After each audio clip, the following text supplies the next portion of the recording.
Correction de l'exercice 2. L'atome de sodium possède 11 électrons et écrire sa configuration électronique. Alors l'atome de sodium il s'écrit comme ça, son symbole c'est Na11 et 23 nucléons, donc remplit d'abord la couche 1, 1s2, 2s2, la couche numéro 2 maintenant, 2p6 et puis 3s1. Voilà, donc on remplit successivement dans l'ordre les différentes couches et sous-couches jusqu'à arriver sur 11 électrons, donc on peut vérifier qu'on a bien 11 électrons, 2 plus 2 ça fait 4, plus 6 ça fait 10, plus 1 ça fait bien 11, on arrive à 11 électrons. Je vous rappelle que l'atome de sodium est électriquement neutre, donc il a autant de protons que d'électrons. Voilà, j'espère que vous avez compris. Correction de l'exercice 3. Un atome a pour configuration électronique un S2, 2s2, 2p4, quelle est sa position dans la classification périodique des éléments? Identifiez cet élément.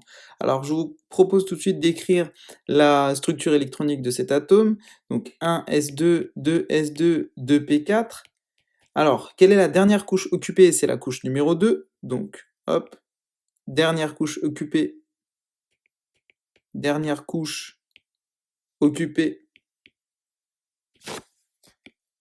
est la couche numéro 2. Étant donné que c'est la couche numéro 2, on en déduit que l'atome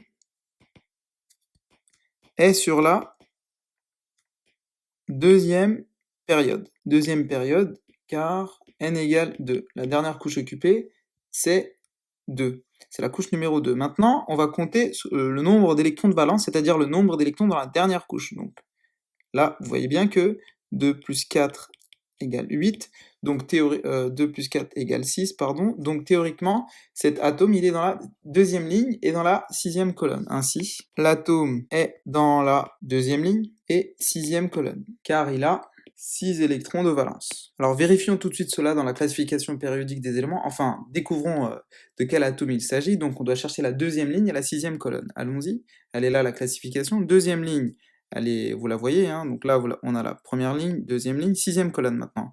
1, 2, 3, 4, 5, 6. Ah bah il s'agissait de l'oxygène.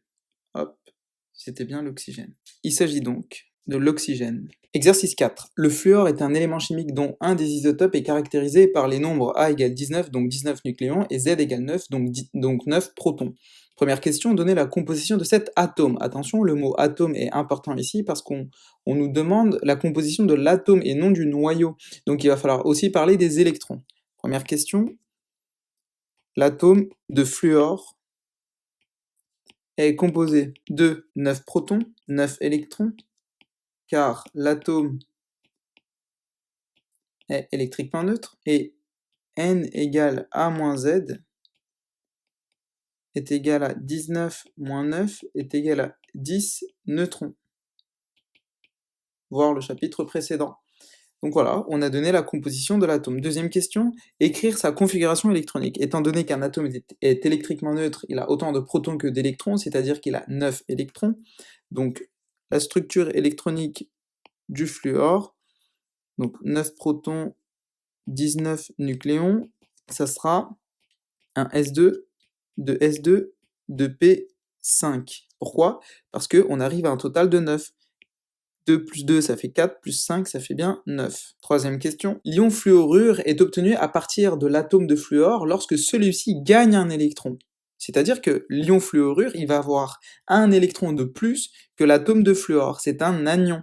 Écrire sa configuration électronique, la configuration électronique de l'ion fluorure. Donc en fait, ça va être exactement la même chose que la structure électronique de l'atome de fluor, sauf que on va ajouter un électron donc à la dernière sous-couche, donc j'efface le 5 et j'écris 6. Et donc là, c'est la structure électronique de l'ion fluorure, qui a gagné un électron par rapport à l'atome de fluor. J'espère que vous avez compris, n'hésitez pas à poser des questions en commentaire si ce n'est pas le cas.